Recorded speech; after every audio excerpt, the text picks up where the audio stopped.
Okay, so let me get this straight. You can be hateful, you can hurt people, you can be abusive to other people, you can talk bad about people, talk bad to people, but yet still feel and be holy by Sunday morning. How does that work? We're going to talk about some things in today's video, but first, I am Tamara Tamu. This is the Unleashed Alchemy YouTube channel where we talk about you embracing fully your opulent, sovereign self so that you can live in complete freedom as a spiritual master. All right, we're talking about some things in today's video. So here's what I want to tell you. Religion is a system where damage is done by people or even one person and can just be wiped away with a hug, or can be wiped away simply by showing someone love. Okay? I'm going to give you an example of what I'm talking about. I'm going to share with you a story. Okay? So I listened to this clip of a pastor describe a man in his church that he went to this man was known to be mean. This man was known to be verbally abusive and just hateful. Okay. And the pastor described, how the man continued on with his behavior.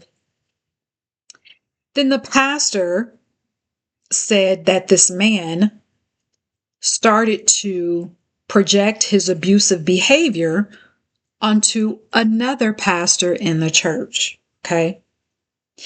Now, no one addressed this abusive man, okay, before. No one addressed his behavior. Okay. It only became a problem when this man verbally threatened another pastor. And again, I'm hearing this clip from this pastor telling the story. So the pastor, he's telling the story, and he said that eventually he approached the man and tried to ask the man what's going on. Well, the man lost his shit. He became defensive. And according to the pastor, the man started cursing, cussing him out. The pastor said he kept walking towards the man as the man is continuing to spiral out of control. The pastor said he grabs the man and hugs him.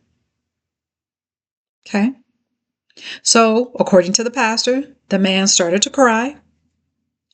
And after all of those dramatics, the pastor, along with some other men in this church, they take the man out to eat, they break bread, and according to the pastor, the man does not, show this behavior. He never acts that way again, according to the pastor, right? So the story is interesting because it brings up several examples. I watched numerous examples of stories just like this during my time in churches, okay? And I'm going to tell you why this story is so problematic and this picture is so problematic. It's the perfect illustration, actually. So you have this individual, this man showing his ass, okay? Most likely, he's projecting his pain, he's projecting his hurt, and he's projecting his trauma through this destructive and abusive behavior, right? So my question is, why was he allowed to carry on like this? He was only confronted with his behavior when his behavior was directed to another pastor. Now, if you know anything about church, and I'm guessing you do because you're watching this, in the church, the pastor is viewed as having the highest title or the highest position in church. Okay. So because a church is an organization, you can equate the pastor of a church to the president of a company. Okay. So let's start off with the title. What does this message send to parishioners? What does this message send to other people that are watching and observing what's taking place? Because most likely, now the pastor didn't say this, but I'm sure that most likely, or I guess I shouldn't even say I'm sure, but perhaps when this man was projecting his behavior, was ensuing in this abusive behavior, maybe the person on the other end of that said, hey, look, you got to stop this man from doing this, or maybe told the man to his face, you can't do this. And it wasn't addressed. The man continued to act out, right? But what message does this send to everyone else? That having a title infuses your worth. That maintaining a certain status in life says everything about your self-worth. I want you to think about that. Hold on to that as we go forward. I'm going to come back to that. So, as a person, you're watching this, you have left a religion. If you have not dealt with the consciousness that religious dogma drops in your nervous system, then you carry the same consciousness with you. What is that consciousness? It's one that says, if you don't have a certain status, you don't carry a certain label, then your self-worth is null and void. This is one of the ways that religious programming can haunt you if you do not address the rewiring and the emotional and identity component. Okay? So let's go back to the man showing his ass. All right? So the pastor said when he hugged the man, the guy started crying. They went to eat, and the guy never acted that way again. Well, when someone violates you in any way, you can choose to release yourself from the resentment towards the person, from the anger, the hatred that you feel or have felt toward that person. This doesn't mean that that person needs to be in close proximity to you in any way. Religious dogma will have you thinking that you have to prove that you have forgiven a person by speaking to them or even hugging them. You as a sovereign being, you can say, yes, I have forgiven this person, but that person will never be in my sphere again. You do not have to prove your release of that individual. You do not have to prove that you have forgiven that person. You do not have to prove that you no longer hate that individual. Okay? So here's the thing, going back to the example. That abusive man, he may have shed tears and he may have apologized to everyone that he was ever abusive to. I don't know that because the pastor didn't share that in that clip that I listened to. Okay. So when the man went to eat, he got full, sat around the table and laughed, perhaps. But did his behavior change permanently? Or was that just for the moment? Did his behavior change outside of the church? Or was that just for the moment? Was he held accountable for his behavior? Did the man get to the root of why he was behaving the way that he was to begin with? If he didn't address the root, then no, his behavior did not change. His behavior didn't change. He did not hold himself accountable for his behavior. Because you can cry and snot and hug and be loving all you want to. You can go eat and have fun around a table all you want. But if you haven't addressed the root cause of destructive behavior, then the pattern is still there. Okay? So here's what I want you to take away from this video.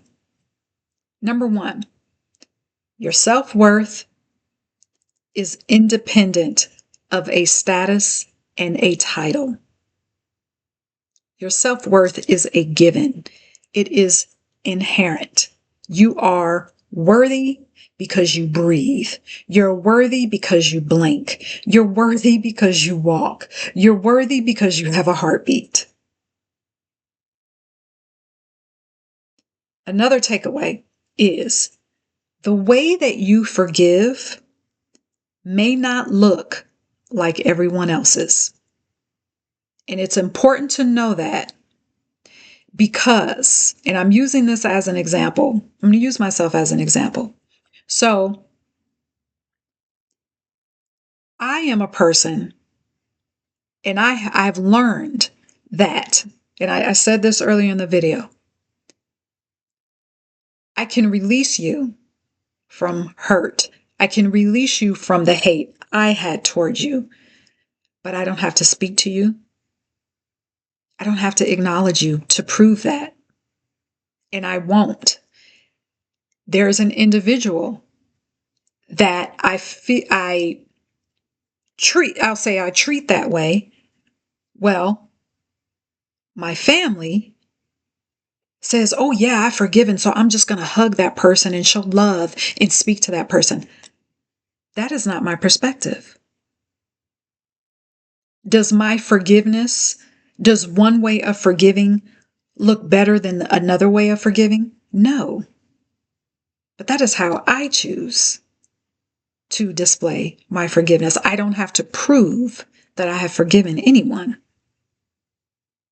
So you have to know that the way that you forgive may not look like everyone else's. When you have forgiven, the way that you know that, so first of all, and I didn't plan on going here, but when you forgive someone, it's not about how many hugs can you give a person. It's not about whether you can speak to the person. It's about the emotions that come up when you see the person or even when you hear the person's name. If there's still a blip in your nervous system, if there's still a static, then perhaps there is some forgiveness work that you need to do for you regarding that event, that hurt, that pain, or that trauma. But it doesn't mean that you have to invite that person into your sphere. Okay? Also, another takeaway, the last takeaway is you have to acknowledge. So let me go back to what I said earlier about the man. If he had not addressed the root cause of his behavior, then no, his behavior didn't change. The pattern is still there. The consciousness is still there. He's still operating at that level, but it may show up in different ways. It's still going to show up as a projection. So the takeaway for you is you have to acknowledge the root cause of your own behavior. So let me give you a personal example. I, over time, have always jumped at reacting.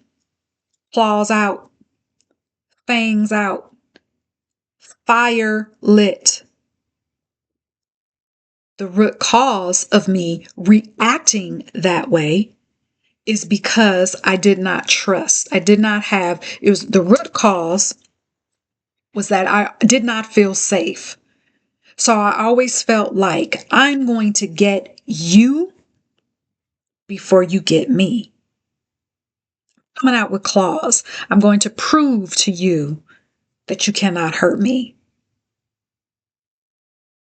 So I had to address the root of why I felt that I could not pause in my reactions before I reacted, whether it was through physical action or me saying something.